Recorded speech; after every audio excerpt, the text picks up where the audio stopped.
السلام علیکم ورحمۃ اللہ وبرکاتہ، نحمدہ ونصلی علی رسولہ الکریم، اما بعد فاعوذ باللہ من الشیطان الرجیم، بسم اللہ الرحمن الرحیم، رب اشرح لی صدری ویسر لی امری واحلل عقدۃ من لسانی یفقہوا قولی۔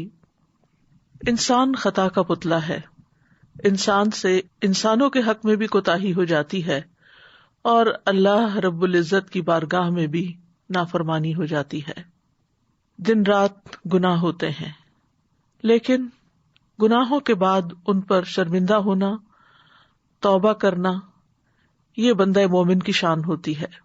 لیکن ان پر فخر کرنا یا ان گناہوں کی کھلم کھلا تشہیر کرنا، یہ گناہ پر گناہ کرنا ہے۔ گناہ کرنے کے بعد انسان اگر توبہ کر لیتا ہے تو ایسے ہو جاتا ہے گویا اس نے گناہ کیا ہی نہ ہو، لیکن اگر وہ اصرار کرتا ہے تو دل سیاہ ہو جاتا ہے، بے حس ہو جاتا ہے، اور یوں انسان اللہ کی رحمت سے دور ہوتا چلا جاتا ہے۔ گناہوں کی تشہیر کرنے کو ناپسند کیا گیا ہے کیونکہ اس میں بہت سی قباحتیں ہیں۔ ایسا شخص دوسروں کو بھی گناہ کی دعوت دے رہا ہوتا ہے تو قیامت کے دن وہ ان کے گناہ کا بوجھ بھی پھر اٹھائے گا۔ خصوصاً وہ لوگ جو معاشرے میں فحش کو عام کرتے ہیں، ان کے لیے قرآن میں دنیا اور آخرت میں دردناک عذاب کی بشارت دی گئی ہے۔ جس قوم میں فحاشی اعلانیہ ظاہر ہو جاتی ہے تو ایک حدیث کے مطابق ان میں طاعون اور ایسی بیماریاں پھیلنے لگتی ہیں جو ان سے پہلے کے لوگوں میں کبھی سنی بھی نہ گئی ہوں۔ گناہ کی تشہیر ناپسندیدہ کام ہے۔ صحت مند معاشرے کے لیے جو چیز ضروری ہے وہ یہ ہے کہ لوگ ایک دوسرے کی خوبیوں کا چرچا کریں، نیکیوں کو عام کریں، خیر کی دعوت دیں، لیکن برائیوں کا نہیں۔ خوبیوں کے چرچے سے معاشرے میں مثبت اقدار کو فروغ ملتا ہے، لیکن لوگوں کے عیب بیان کرنا اور خاص طور پر مجلسوں میں لوگوں کی برائیوں کا چرچا کرنا، یہ ایک قابل اعتراض بات ہے۔ اگر کسی انسان سے کوئی غلطی ہو جائے تو اسے تنہائی میں سمجھانا چاہیے، اس کی تشہیر نہیں کرنی چاہیے، لیکن ایک صورت اس سے مبرہ ہے جس کا ذکر اس آیت میں آتا ہے، لا يحب اللہ الجہر بالسوء من القول الا من ظلم وکان اللہ سمیعا علیما۔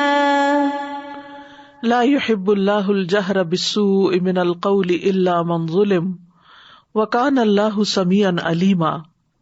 اللہ بری بات کے ساتھ آواز بلند کرنے کو پسند نہیں کرتا مگر جس پر ظلم کیا گیا ہو، اور اللہ خوب سننے والا، خوب جاننے والا ہے۔ اس آیت میں برائی کے پھیلانے کی ممانعت کی گئی ہے۔ شریعت نے اس بات کی تاکید کی ہے کہ کسی کے اندر برائی دیکھو تو اس کا چرچا نہ کرو بلکہ تنہائی میں اس کو سمجھاؤ۔ تو لا يحب اللہ الجہر بالسوء من القول، اللہ بری بات کے ساتھ آواز بلند کرنے کو پسند نہیں کرتا۔ بالسوء میں کیا چیزیں ہیں؟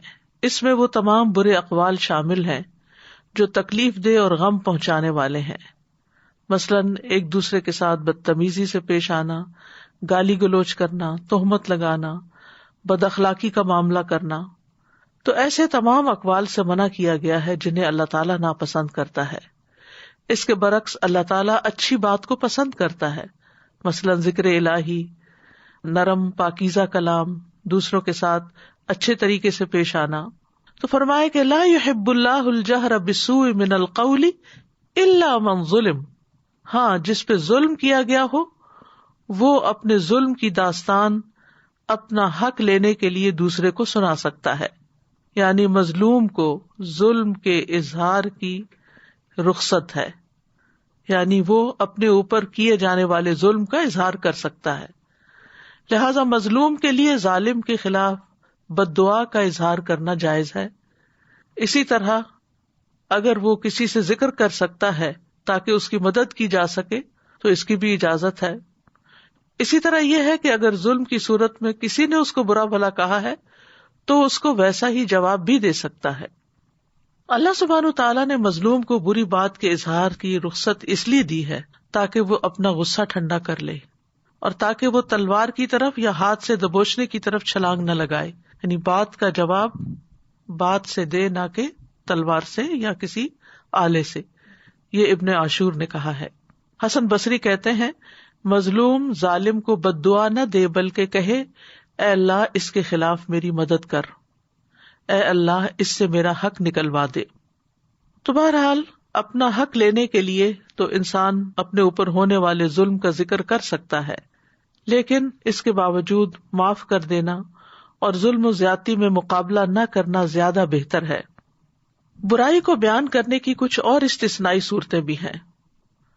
حضرت عائشہ سے مروی ہے کہ ایک مرتبہ ایک آدمی نبی صلی اللہ علیہ وسلم کی خدمت میں حاضر ہوا.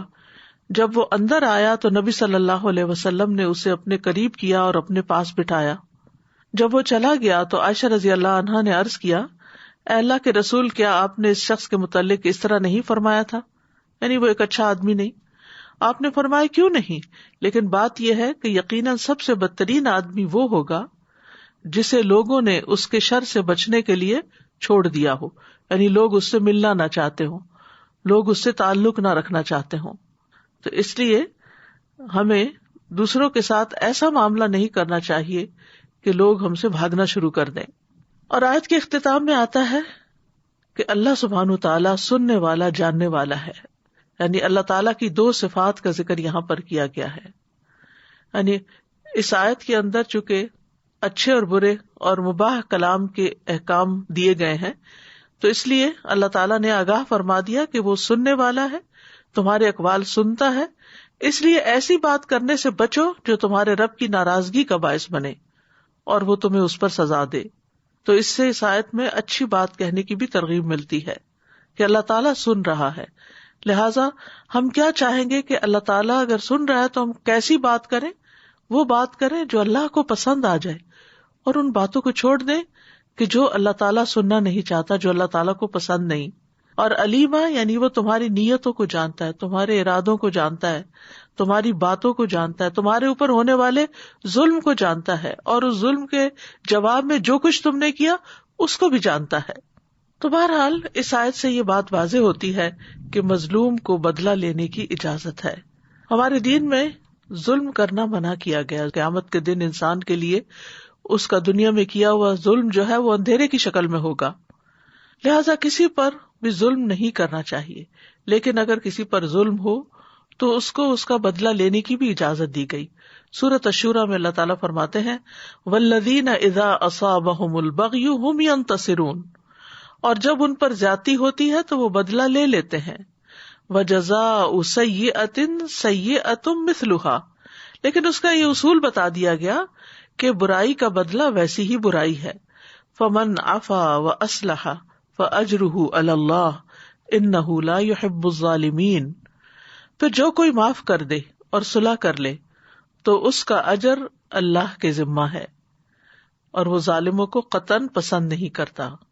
وَلَمَنِ انتصر بَعْدَ ظُلْمِهِ فَأُولَئِكَ مَا عَلَيْهِمْ مِنْ سَبِيلٍ، اور جو شخص ظلم ہونے کے بعد بدلہ لے لے تو اس پر کوئی الزام نہیں، یعنی اس کی کوئی پکڑ نہیں. اسی طرح صاحب حق کو بات کرنے کی اجازت ہے. ابو ہریرہ کہتے ہیں کہ ایک شخص نبی صلی اللہ علیہ وسلم سے اپنے قرض کا تقاضا کرنے کے لیے آیا اور سخت گفتگو کرنے لگا.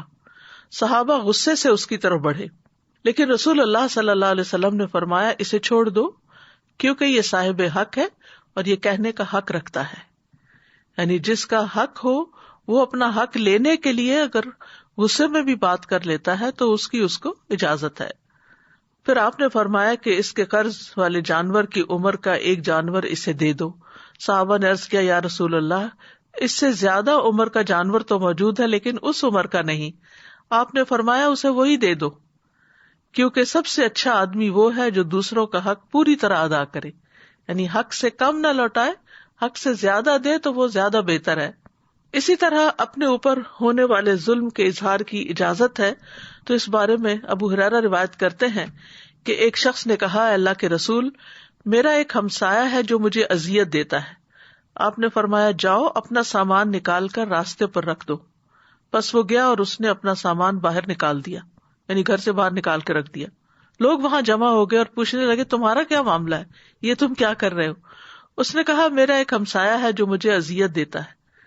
جب میں نے نبی صلی اللہ علیہ وسلم کو یہ بات بتائی تو آپ نے فرمایا جاؤ اپنا سامان نکال کر راستے پر رکھ دو.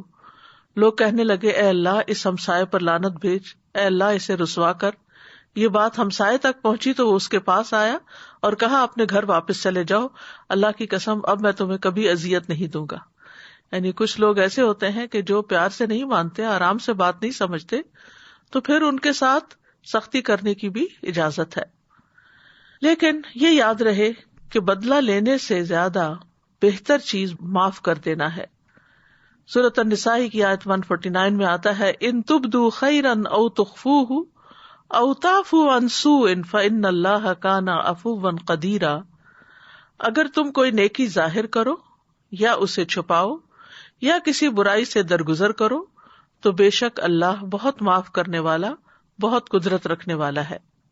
نبی صلی اللہ علیہ وسلم نے ظلم کو معاف کرنے کی وصیت بھی کی. حضرت علی کہتے ہیں ہم نے رسول اللہ صلی اللہ علیہ وسلم کی تلوار کے دستے میں یہ لکھا ہوا پایا جو تم پہ ظلم کرے اس سے درگزر کرو, جو رشتہ توڑے اس سے رشتہ جوڑو, جو تمہارے ساتھ برا کرے اس کے ساتھ احسان کرو, اور حق بات کرو اگرچہ اپنے خلاف ہی کیوں نہ ہو. یعنی اگر اپنا کہیں کوئی قصور ہے, کوئی غلطی ہے, کوئی زیادتی ہے تو اس کا اقرار کر لو. تو بہرحال انسان دوسرے کو بھی معاف کر دے اور خود اپنے بارے میں بھی اللہ تعالیٰ سے معافی کی درخواست کرتا رہے. عبداللہ بن مسعود کہتے ہیں کہ مسلمانوں میں سے سب سے پہلے جس آدمی کا ہاتھ کاٹا گیا تھا یعنی چوری کی سزا میں, لوگ اسے لے کر نبی صلی اللہ علیہ وسلم کے پاس آئے اور عرض کیا یا رسول اللہ اس نے چوری کی ہے, جس پر رسول اللہ صلی اللہ علیہ وسلم کے چہرہ مبارک کا رنگ اڑ گیا. کسی نے عرض کیا یا رسول اللہ, یعنی وہ کہہ رہا تھا کہ کیا ہوا؟ تو آپ نے فرمایا تم لوگ اپنے ساتھی کے متعلق شیطان کے مددگار ثابت ہوئے, جبکہ اللہ عز و جل معاف کرنے والا اور معافی کو پسند فرماتا ہے. اور کسی حاکم کے لیے یہ جائز نہیں کہ اس کے پاس حد کا کوئی مقدمہ آئے اور وہ اسے نافذ نہ کرے. اور پھر یہ آیت تلاوت فرمائی وَلْيَعْفُوا وَلْيَصْفَحُوا أَلَا تُحِبُّونَ أَن يَغْفِرَ اللَّهُ لَكُمْ وَاللَّهُ غَفُورٌ رَحِيمٌ. تو بات یہ ہے کہ اگر کسی سے کوئی بڑے سے بڑا گناہ ہو جائے اور وہ اللہ تعالیٰ سے معافی مانگ لے اور اس کا گناہ چھپ جائے تو پھر اس کو کسی عدالت میں جا کے اقرار کرنے کی ضرورت نہیں. جس چیز کو اللہ نے چھپا دیا اس چیز کو چھپا ہی رہنے دینا چاہیے. لیکن اگر کوئی معاملہ حاکم تک پہنچ جائے تو پھر اس کو حد نافذ کرنا ضروری ہوتا ہے. لیکن عام طور پر اگر دو لوگوں کے بیچ میں کوئی چیز ہو گئی ہے تو کسی کورٹ میں عدالت میں جانے کی بجائے ایک دوسرے کو معاف کر کے درگزر کر دینا چاہیے. معاف کرنے سے عزت میں ہی اضافہ ہوتا ہے. رسول اللہ صلی اللہ علیہ وسلم نے فرمایا درگزر کیا کرو, اللہ تمہیں عزت دے گا. ایک اور روایت میں آتا صحیح مسلم میں رسول اللہ صلی اللہ علیہ وسلم نے فرمایا صدقہ مال کو کم نہیں کرتا. بظاہر ایسا لگتا ہے کہ وہ ہمارے ہاتھ سے نکل گیا, ہمارے اکاؤنٹ میں کمی ہو گئی, لیکن اللہ سبحانہ تعالیٰ کہیں اور سے عطا کر دیتا ہے. اور معاف کرنے سے اللہ بندے کی عزت میں اضافہ ہی کرتا ہے.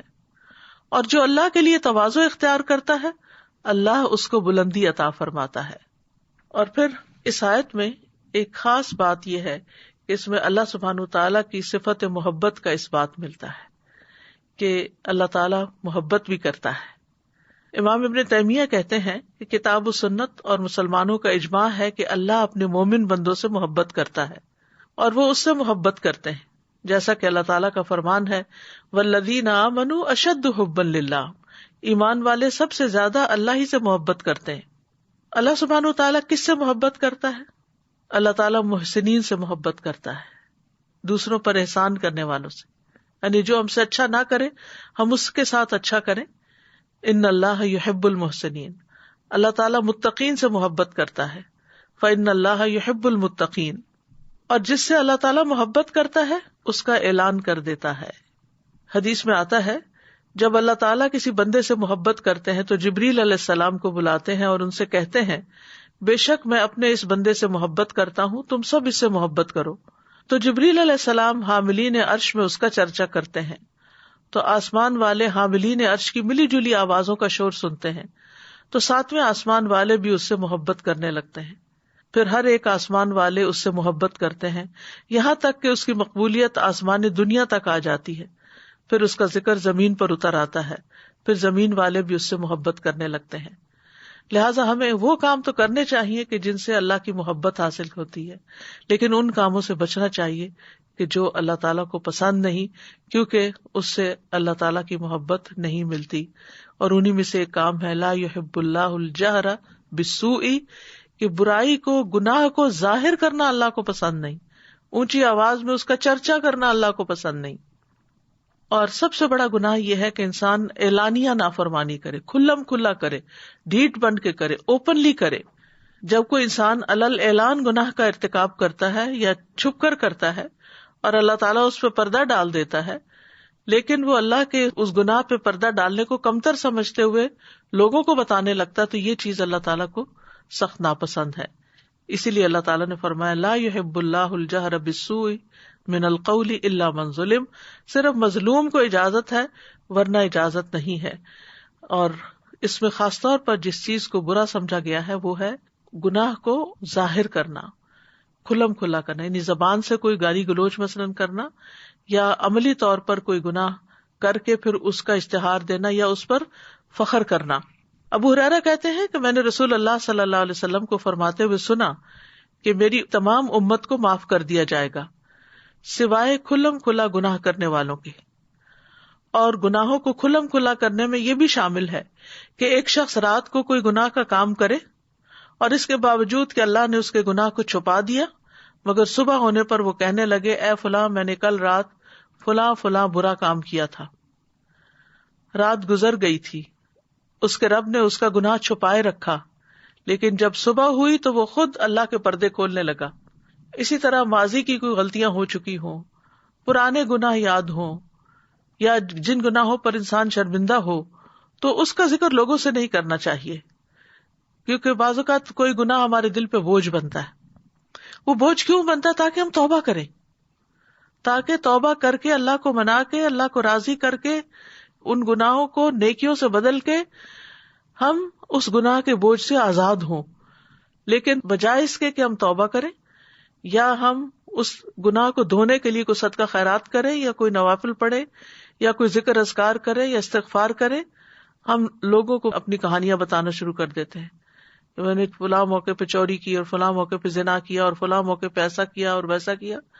ان باتوں سے گریز کرنا چاہیے، ایسی باتوں کو معاشرے میں نہیں کرنا چاہیے، کیونکہ جو لوگ سنتے ہیں وہ بھی پھر وہ گناہ کرنے کو ہلکا سمجھنے لگتے ہیں اور ان کے لیے بھی گناہ آسان ہو جاتا ہے.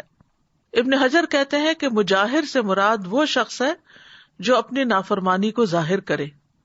تو جو ہو چکا سو ہو چکا، اب اس کے اوپر اللہ سے توبہ کر کے رو رو کے معافی مانگ لی جائے، لیکن اعلان نہ کیا جائے، مجاہر نہ بنا جائے. تو گناہ کے اظہار کی 3 اقسام ہیں.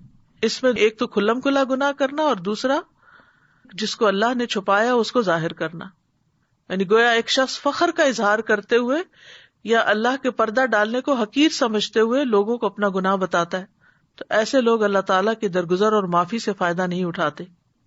تیسری قسم یہ ہے کہ فاسق لوگ ایک دوسرے کو نافرمانیوں کے بارے میں بتائیں اور ان کے بارے میں گفتگو کریں، اپنی مجلسوں میں ان کا ذکر کریں. تو یہ بھی ناپسندیدہ چیز ہے. تو گناہ اور نافرمانی دنیا اور آخرت میں برے انجام کا سبب ہے.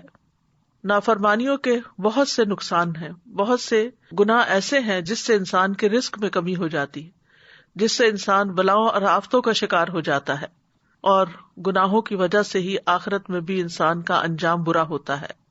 پچھلی قومیں جتنی بھی تباہ و برباد ہوئیں، ان کی وجہ کیا تھی؟ کہ انہوں نے اپنے رب کو ناراض کیا تھا.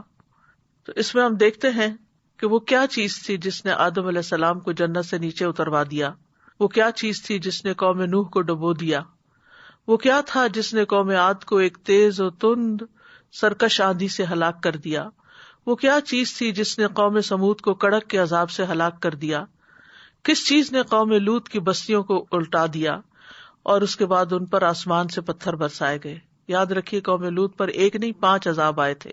وہ کیا چیز تھی جس کی وجہ سے فرعون اور اس کے لشکر کو ڈبو دیا گیا، اور اس کے علاوہ بھی دنیا میں دیگر اقوام کن چیزوں کی وجہ سے تباہ ہوئے. وہ دراصل ان کا گناہ کرنا اور کھلم کھلا گناہ کرنا تھا۔ ابن بطال کہتے ہیں گناہ کے اظہار کرنے میں اللہ اور اس کے رسول اور نیک مومنوں کے حق کو حقیر جاننا ہوتا ہے، اس میں ایک طرح سے ان کی مخالفت کرنا بھی ہے، اور گناہوں کو چھپانا ان کو ہلکا سمجھنے سے بچنا ہے۔ یعنی جو شخص گناہ چھپاتا ہے وہ سمجھتا ہے کہ میں نے بہت بڑی غلطی کی ہے تو یہ کسی کے سامنے نہیں جانی چاہیے، لیکن جو شخص گناہ ظاہر کرتا ہے وہ کیا سمجھتا ہے، تو کیا ہوا، یہ کیا بات ہے، اس سے تو کوئی فرق نہیں پڑتا، کیونکہ گناہ کرنا جو ہے یہ کرنے والے کو ذلیل کر دیتا ہے، دوسروں کی نگاہوں میں گرا دیتا ہے۔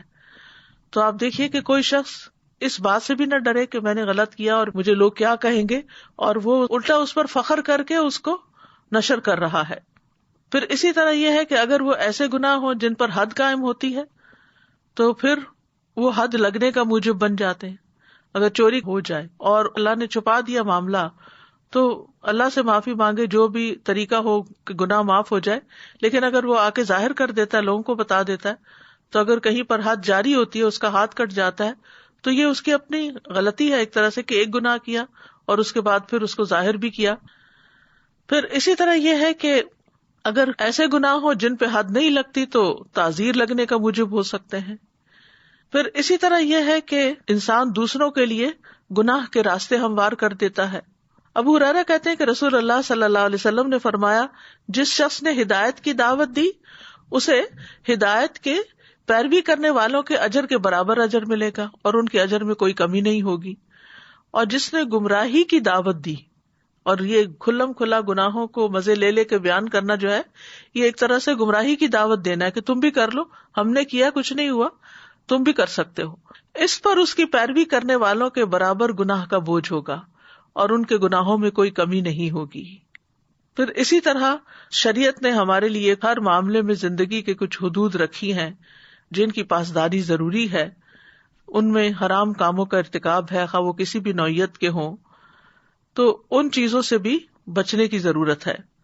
مثال کے طور پر آپ دیکھیے جیسے عورتوں کا زیب و زینت کے ساتھ بازاروں میں جانا، نان محرم لوگوں کے سامنے آنا، تو اب اگر کوئی شخص یہ کھلم کھلا بغیر پرواہ کیے ہوئے نکل رہا ہے تو وہ بھی ایک طرح سے عملی طور پر گناہ کو ظاہر کر رہا ہے۔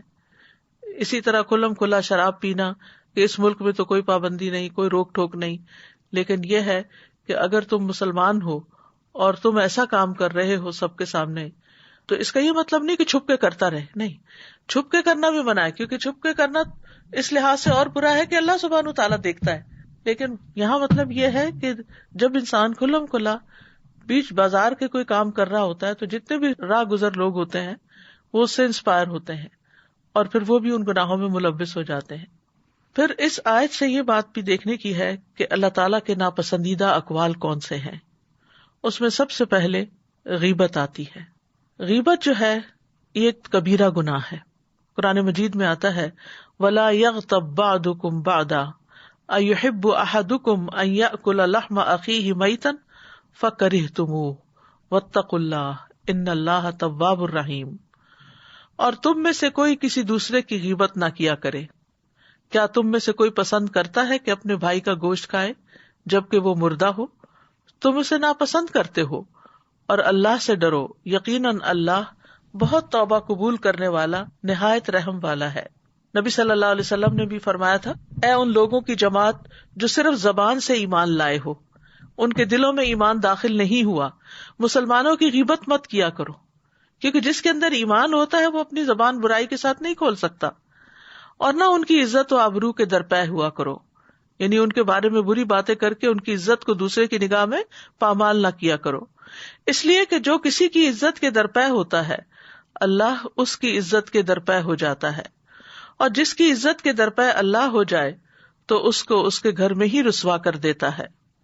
پھر اسی طرح چغلی کھانے سے منع کیا گیا ہے۔ چغلی وہ ہوتی ہے کہ جس میں ایسی بری بات کسی کی دوسرے کو بتائی جائے کہ دو لوگوں کے درمیان نفرت پیدا ہو جائے، آپس میں دوستی ختم ہو جائے، تعلق ختم ہو جائے۔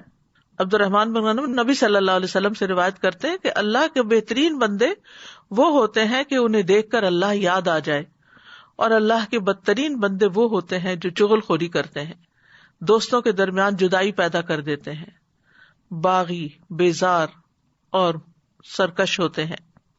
نبی صلی اللہ علیہ وسلم ایک مرتبہ 2 قبروں کے پاس سے گزرے تو آپ وہاں کھڑے ہو گئے.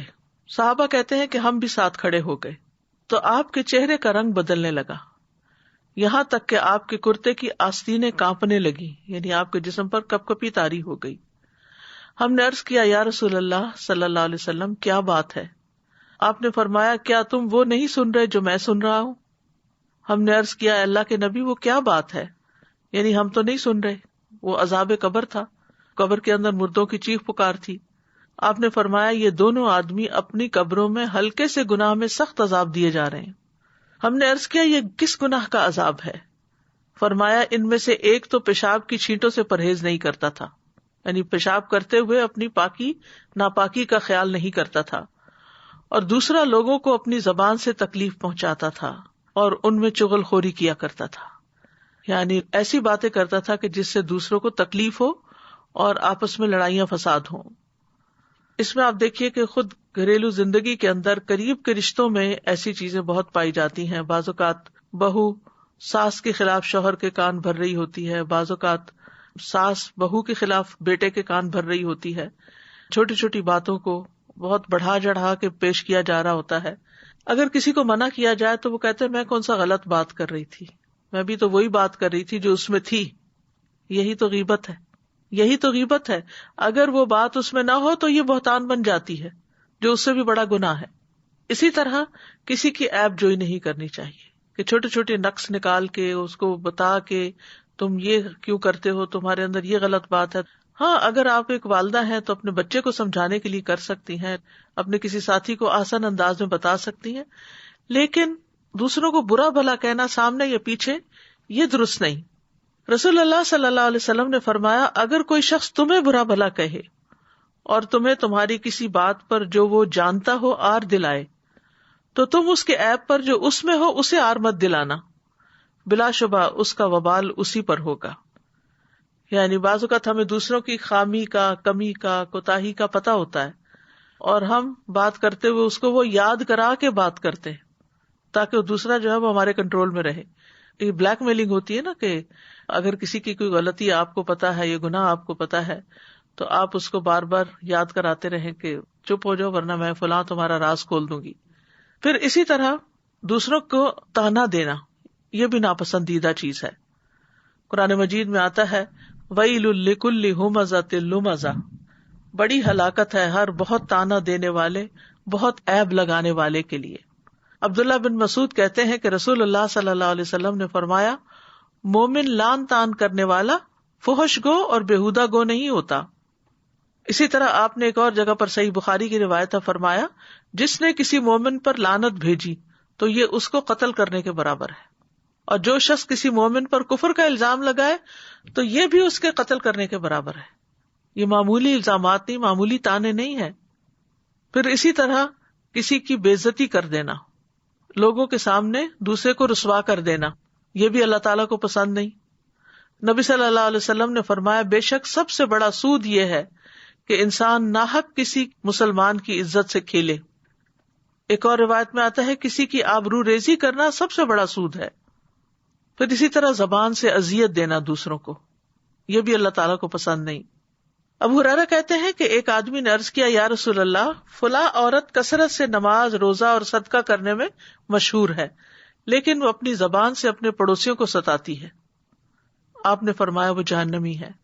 پھر اس نے کہا یا رسول اللہ صلی اللہ علیہ وسلم فلاں عورت نماز، روزہ اور صدقہ کی کمی میں مشہور ہے، وہ صرف پنیر کے چند ٹکڑے صدقہ کرتی ہے لیکن اپنی زبان سے اپنے پڑوسیوں کو نہیں ستاتی. آپ نے فرمایا وہ جنتی ہے. پھر اسی طرح بہت زیادہ باتیں کرنا اور دوسرے کے سر چڑھ جانا، زبان آوری کرنا، اس کے بارے میں رسول اللہ صلی اللہ علیہ وسلم نے فرمایا یقیناً اللہ عز و جل ایسے آدمی سے غصے ہوتا ہے جو بہت باتیں بنائے، جو اپنی زبان کو ایسے چلائے جیسے گائے اپنی زبان چلاتی، یعنی لپیٹ لپیٹ کے گھاس کھاتی ہے. اسی طرح فحش باتیں کرنا یہ بھی اللہ تعالیٰ کو ہرگز پسند نہیں. حدیث میں آتا ہے فحش گوئی اور زیادہ باتیں کرنا نفاق کے 2 شعبے ہیں.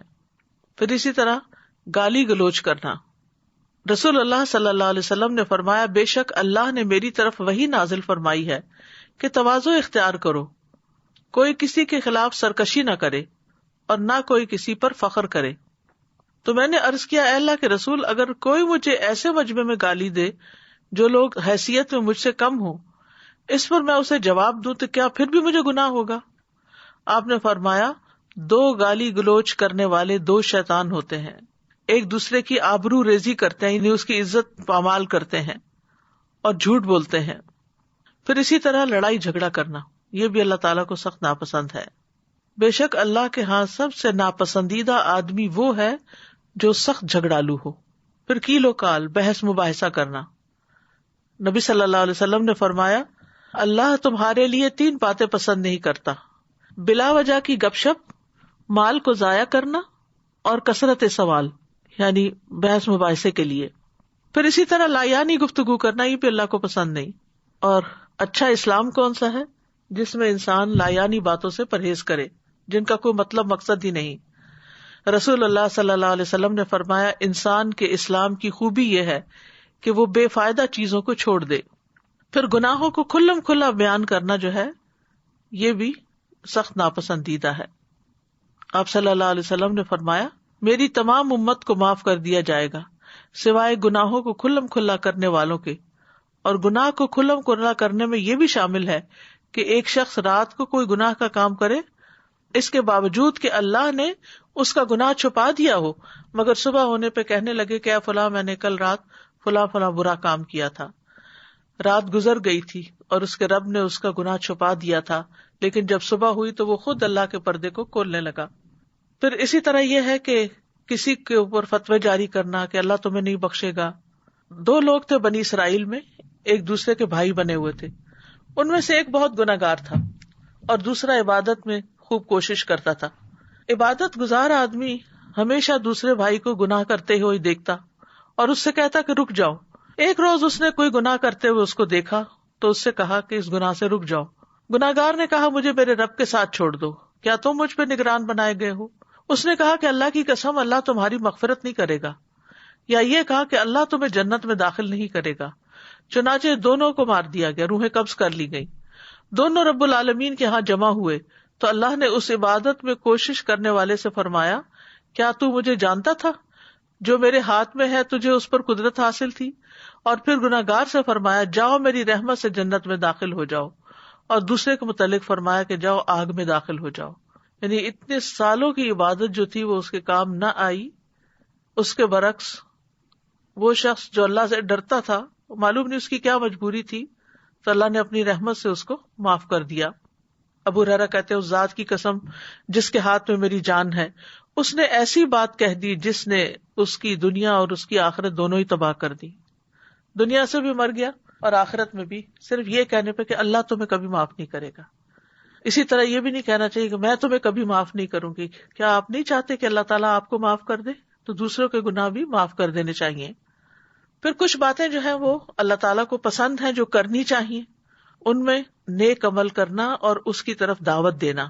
وَمَنْ أَحْسَنُ قَوْلًا مِّمَّنْ دَعَا إِلَى اللَّهِ وَعَمِلَ صَالِحًا وَقَالَ إِنَّنِي مِنَ الْمُسْلِمِينَ. اور بات کے اعتبار سے اس سے اچھا کون ہے جو اللہ کی طرف بلائے اور نیک عمل کرے اور کہے کہ بے شک میں فرما برداروں میں سے ہوں.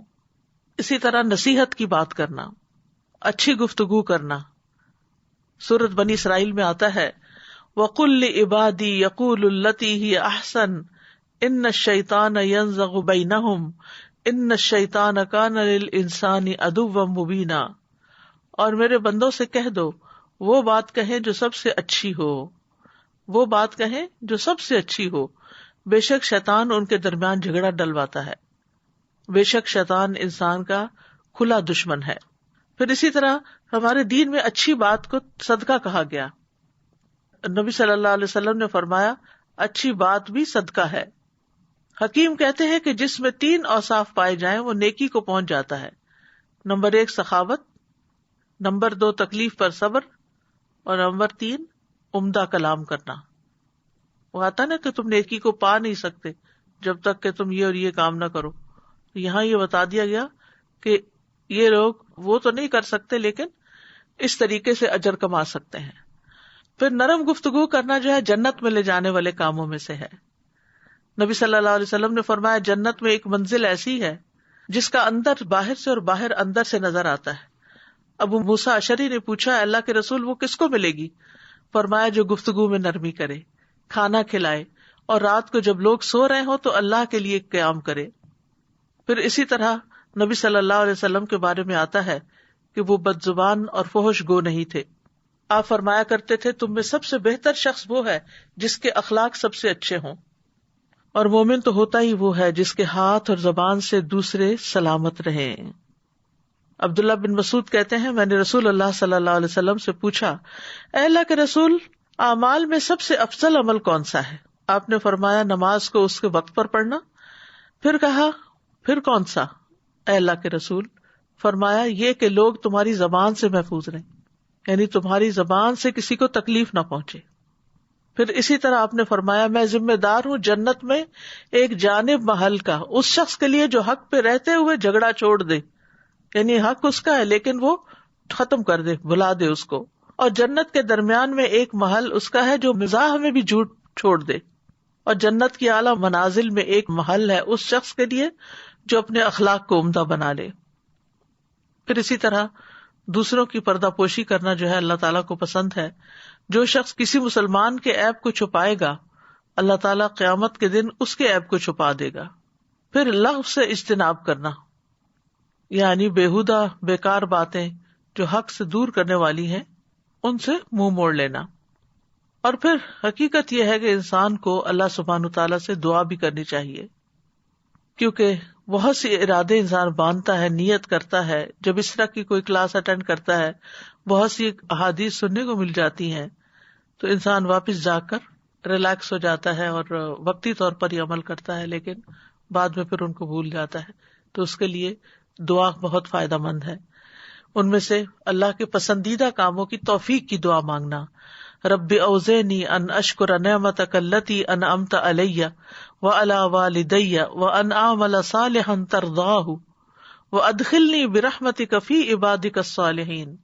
اے میرے رب مجھے توفیق دے کہ میں تیری نعمت کا شکر ادا کروں جو تو نے مجھ پر اور میرے ماں باپ پر کی ہے، اور یہ کہ میں نیک عمل کروں جسے تو پسند کرے، اور اپنی رحمت سے مجھے اپنے نیک بندوں میں داخل فرما لے.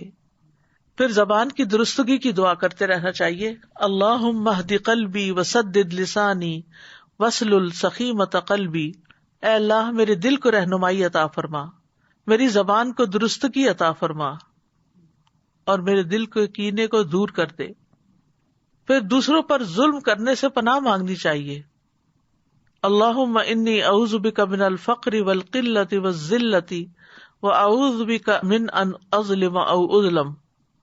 اے اللہ میں فقر و فاقہ، قلت اور ذلت سے تیری پناہ میں آتا ہوں، اور اس بات سے تیری پناہ میں آتا ہوں کہ میں کسی پر ظلم کروں یا کوئی مجھ پہ ظلم کرے.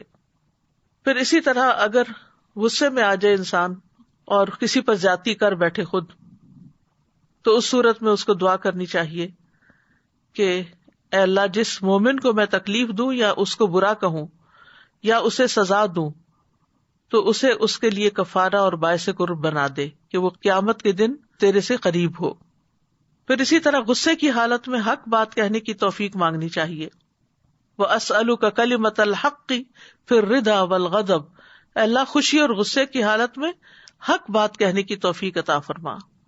اور کرنے کے کام یہ ہے کہ اگر کوئی ظلم کرتا ہے تو اس کو معاف کر دیں، لوگوں سے درگزر سے کام لیں، جو کچھ ان کے پاس ہے ان پہ نظر نہ رکھیں. پھر اسی طرح اگر کوئی ہمارے ساتھ برائی کرے تو اس کا جواب احسن طریقے سے دیں، جاہلوں سے اعراض کریں، اپنی زبان کی حفاظت کریں، فائدے کی بات کریں ورنہ خاموش رہیں، زبان سے اللہ کی پسند ہی کی بات نکلے، لایانی اور بیکار گفتگو سے بچیں، کسی کے تکلیف پہنچانے پر اس کے لیے دعائے خیر کر دیں، تکلیف دینے والوں سے بدلہ نہ لیں اور ان سے خیر کی توقع رکھیں، ظالم کے حق میں بھی دعائے خیر کر دیں کہ اللہ سبحانہ تعالیٰ اس کو بھی ظلم سے باز آنے کی توفیق عطا فرمائے. وآخر دعوانا ان الحمد للہ رب العالمین. سبحانک اللہم وبحمدک اشہد ان لا الہ الا انت استغفرک واتوب الیک. السلام علیکم ورحمۃ اللہ وبرکاتہ. دشمن عظمت پہ شدت کیجیے، ملحدوں کی